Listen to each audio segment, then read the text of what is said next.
Existe algo em você que atua em silêncio, algo que influencia suas escolhas, seus relacionamentos, suas atitudes, sem nunca pedir permissão. Algo que não aparece nas fotos, não entra no discurso moralista, não combina com a imagem que você construiu de si mesmo, mas que ainda assim permanece ali.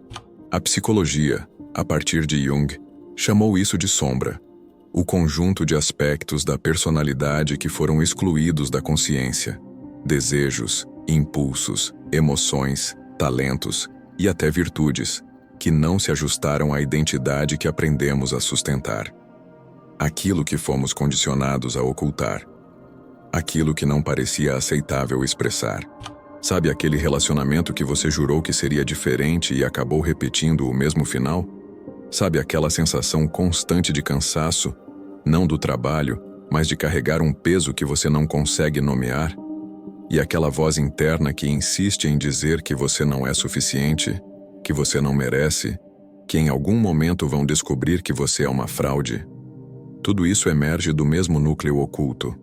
Hoje, você vai compreender por que alguns dos seus problemas mais persistentes continuam sem solução e como aquilo que você sempre tratou como negativo pode se transformar na sua maior força, porque tudo aquilo que você se recusa a reconhecer em si não some, apenas passa a agir no inconsciente, decidindo por você, enquanto você acredita estar no controle. Carl Jung observou que a psique humana não é feita apenas daquilo que mostramos ao mundo. Ela também é composta por tudo aquilo que reprimimos, negamos ou julgamos inaceitável em nós mesmos. A isso, ele chamou de sombra. Tudo aquilo que o ego não reconhece como parte de si. Tudo o que foi incompatível com a imagem que você precisou construir para ser aceito, amado ou respeitado. Desde muito cedo aprendemos uma lógica social silenciosa. Isso pode, isso não pode. Isso é aceitável, isso é vergonhoso. Aos poucos, certos impulsos foram acolhidos, outros empurrados para fora do campo da consciência. A raiva sentida virou repressão, o medo virou silêncio, o desejo virou culpa. E por que essa negação acontece? Porque o ego não busca a verdade interna. Ele busca pertencimento, conforto e segurança. Negamos partes de nós não porque sejam más, mas porque aprendemos que elas colocariam em risco o amor, a aprovação ou o lugar que ocupamos no mundo. Mas a sombra não é apenas maldade ou impulso destrutivo. Ela é formada por emoções rejeitadas, desejos reprimidos e traços de personalidade sufocados desde cedo para que fôssemos aceitos. E não apenas isso. Também ficaram na sombra talentos não desenvolvidos, forças não expressas, versões inteiras de quem você poderia ter sido. A sombra não é só o que é negativo. Ela é, muitas vezes, o que é intenso demais, autêntico demais, potente demais para caber na máscara social. Só que mentiram para você. Sabe aquela criança que sonhava em ser artista, mas ouviu que arte não dá dinheiro? Ela está na sombra. Aquele adolescente que queria liderar, mas recuou porque já existia alguém mais popular. Também está na sombra. Aquela parte de você que queria brilhar, mas sente vergonha de se expor, de ser julgado, está na sombra. Tudo isso também a compõe. Jung disse algo ainda mais perturbador. Todo mundo carrega uma sombra, e quanto menos ela é incorporada à vida consciente do indivíduo, mais escura e densa ela se torna. O que isso realmente significa? Significa que quanto mais você ignora a sombra, mais ela cresce.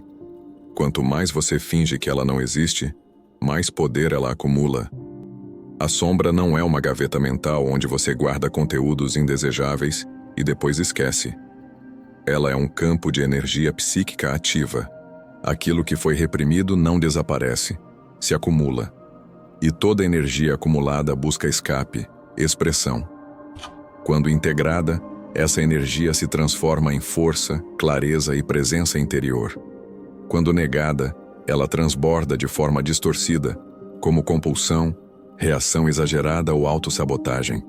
E aqui está o ponto de transição. A sombra raramente se manifesta dizendo, sou eu. Ela age de forma indireta.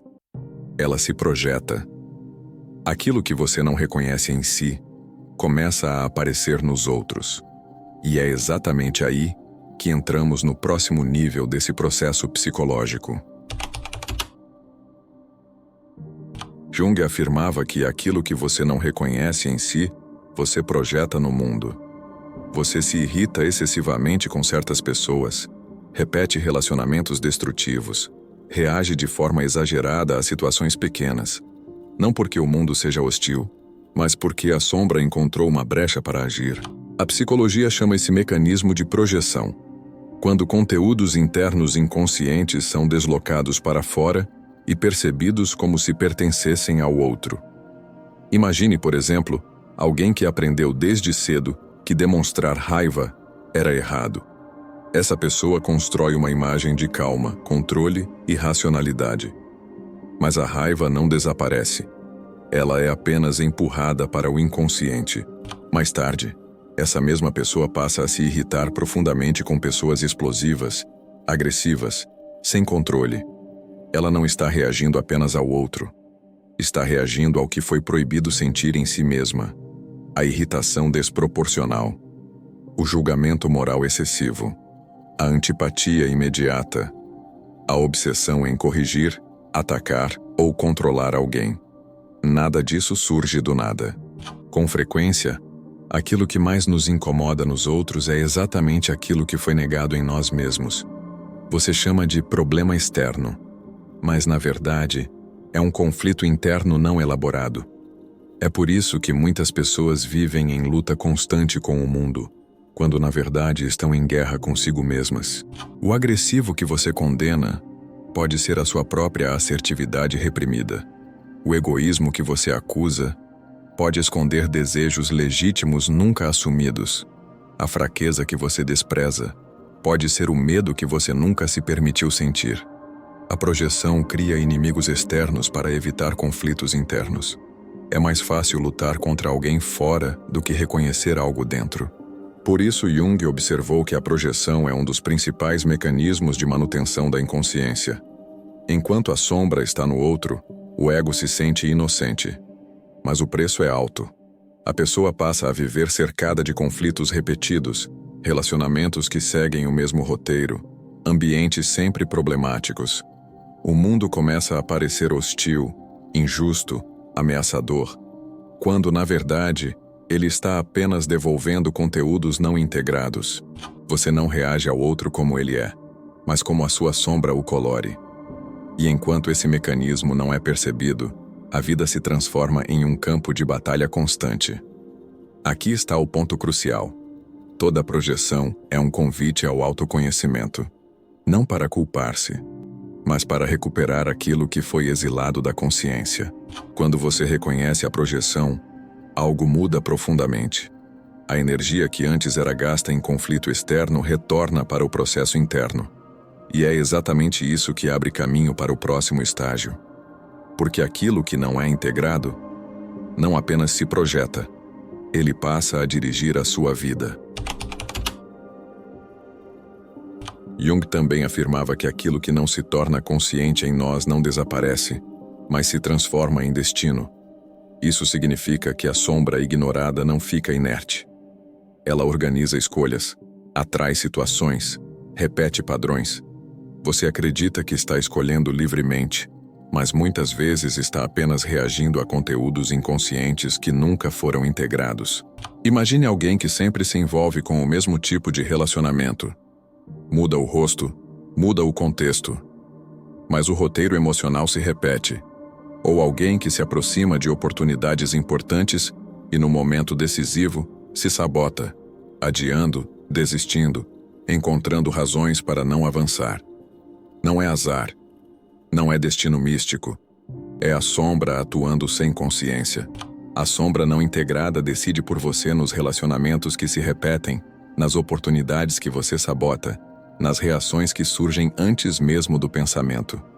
E aqui é importante entender algo essencial. Integrar a sombra não é obedecê-la, nem negá-la. Não é agir impulsivamente. Não é justificar comportamentos destrutivos. Integrar é reconhecer, nomear, assumir responsabilidade interna. É trazer à consciência aquilo que antes comandava no subsolo da mente. Quando a sombra é integrada, a energia que antes se manifestava como conflito se transforma em força psíquica disponível. Aquilo que era medo vira prudência consciente. Aquilo que era raiva vira assertividade lúcida. Aquilo que era vergonha vira autenticidade. Esse é o verdadeiro processo de individuação. Não se tornar perfeito, mas se tornar inteiro. A ética profunda não nasce da negação do que somos, mas da consciência do que carregamos. Quanto mais você conhece a sua sombra, menos ela precisa agir por conta própria. E quanto menos ela decide por você, mais liberdade real você passa a ter. Pense em alguém que reconheceu a própria agressividade e, ao invés de reprimi-la ou descarregá-la, aprendeu a usá-la como firmeza, limites e presença. Isso é integração, não eliminação. Transformação consciente. Se essa reflexão fez sentido para você, se inscreva no canal, deixe seu comentário e seu like, e compartilhe este vídeo com alguém que precisa ouvir essa mensagem.